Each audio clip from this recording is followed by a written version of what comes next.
Hello, everybody, and welcome to Jays Latest. I'm your host, Craig Borden. We're going to here to talk all things Toronto Blue Jays, and it's a fun time to start talking hot stove, especially with the GM meetings going on. There's all sorts of rumors, fun, all this things, that thing, and all the speculation that we get to have about what this team could be doing to get better. So the key word so far amongst all Blue Jays media personalities, including Ben Nickel-Smith, is that the Jays are hungry and in on everything. So that is very, very, very cool to hear, especially after the wonderful ride that we were on this past season. This team has a lot going for it. The catch is we need some pieces to get better. And we are losing some pieces, so there's some money freeing up. We also are going to get some back, hopefully, this offseason because there is a big buzz around this team. And the word is out. They've seen what the heck is going on. So in the midst of this whole thing, the only thing I get to say in the midst of this whole words fun that is going on is John Schneider just got snubbed, just like the rest of his players. Right before I, put this out, just saw the news that John Schneider did not win the manager of the year, and the Cleveland Guardians manager and the Milwaukee Brewers managers won, respectively. Definitely no slouches there. Not gonna complain, but to that point, it just seems like another kick in the gut for the Blue Jays being the underdogs at the American League champions. It just seems so freaking odd. So John Schneider, like I said, just like Ernie Clement and many, many others in this whole thing that did not get the, wonderful pat on the back that it should have gotten from this whole season, especially with things. He wins the World Series. I don't think he has any question in the fact that he wins this award. But it is very, very odd to see with this season that he had, regardless in having an American League championship. It just seems Major League Baseball screwing up every award, including gambling fun, because, having a $200 cap on a bet is so going to completely keep the wonderful crazy that is going on in the gambling world and prevent another Emmanuel Clase Valdez incident. Just, oh my God. Pete Rose is only around to see this. I think he'd be laughing. So, anyways, on that note, let's just talk some baseball because the Blue Jays, like I said, are on the hunt and they have some targets. And we're going to talk about a familiar reliever here that the Toronto Blue Jays are potentially targeting, and that is Framber Valdez. Or, no, sorry, I'm really, really blanking on that one. It's not Framber Valdez, it's Pete Fairbanks. Pete Fairbanks is the reliever that the Blue Jays have been knocking on the door of, apparently. Pete Fairbanks could be a wonderful pairing with Jeff Hoffman at the back of this bullpen. He has all the right tools. 32 years old, could be a good contract for the Blue Jays, a safe contract. He has had at least 45 innings over the last 3 Major League Baseball seasons, which does put him in a very, very nice place. As I mentioned, with Jeff Hoffman in the back end of this bullpen, we are going to have Jimmy Garcia back. So that was a 2-year deal, party people. Remember that one? And it's just going to be interesting. I think those are the kind of pieces you need in this bullpen.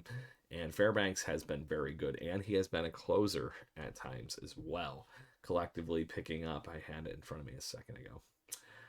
But he had 17 saves, so there's some fun there to be had. And the Blue Jays could use another wonderful closer at the end of that. So he's had 25, 23, and 27 saves over the last 3 seasons. 45 innings last 2 years ago, and this year was his major league personal record with 60 innings in work. And like I said, did really well with a 2.83 ERA and was a 1.21 whip or WAR out of the bullpen. So I do think that is really, really crazy good to be able to get him in this bullpen and be able to see where things go, because they just need some arms in that bullpen that can miss some bats. And he is one of those gentlemen that can miss some bats. So we'll see what he can get. Go back there, let him rear it out, see where he goes. So the other piece that is going to be talked out today, I want to talk out Cody Bellinger. And Cody Bellinger is going to be on the block. And is he going to stay a Yankee? That is the biggest question. There was some resurfacing of pictures or some new pictures of Cody's wife hanging out and seeing the CN Tower again. I believe if they're real or not would be my question. Or they're just repeats from last year, more continued trolling of Blue Jays Yankees crazy from this postseason. So we'll see what happens, but that is the rumor. And the big thing is that Cody is definitely not going to be cheap. After a good season with the New York Yankees, Cody Bellinger would be expected to make probably around $30 million a year after making $26.6 million, and showing exactly what he can do in pinstripes. So that is a very intriguing piece because you can't just always put on the pinstripes. And as much as a Blue Jays fan, I say this, I don't believe it, and I do think there is some crazy to. It's not so much the pinstripes, but it is the playing in New York thing, and under that much radar. Um, Cody Bellinger didn't have a problem with the spotlight. He did pretty well actually. Had a 5.1 WAR, which is the highest he's had since his MVP season all the way back in 2019. So that is the best season he's put together collectively since then, with a 272 batting average, 29 home runs, and 98 RBIs. That's the kind of thump the Blue Jays could use in a lineup. Kyle Tucker doesn't work out. It's going to be interesting to see where Cody Bellinger's market goes, because Kyle Tucker is obviously the get for anybody this Major League offseason, being the best free agent on the market. Cody Bellinger is the next best outfielder in this market, and it's amazing how big the gap between those two is. But part of that is the 2-year age difference, or almost 2 years. But to that point, mashers, constant power. I would say that Kyle Tucker has definitely been the more consistent of the two. I used to make the joke that Cody Bellinger was only good every odd year, and I was right for that for a while. It worked out pretty well for my fantasy baseball strategy as well. So we'll see what happens. But right now, that is where the Blue Jays are. They're knocking on the doors trying to get some of these deals moving. If they've been talking to Fairbanks, that's great. They've been talking to Cody, that's even better. Do you talk to the Polar Bear and all these other wonderful people? Alex Bregman. There's a lot of big free agents here. And the rumors of Bo Bichette going pretty much anywhere right now and playing second base, third base, wherever apparently is the big thing. So we're going to see what happens with Bo Bichette's market, because the Blue Jays obviously would like to bring him back. But maybe they're even asking those same questions. Hey, Bo, if you come back, we would really rather you have it at second, because we've seen what Andres Jimenez can do at short. Who knows? But right now, as far as that goes, Bo Bichette is the top shortstop on the free agent market.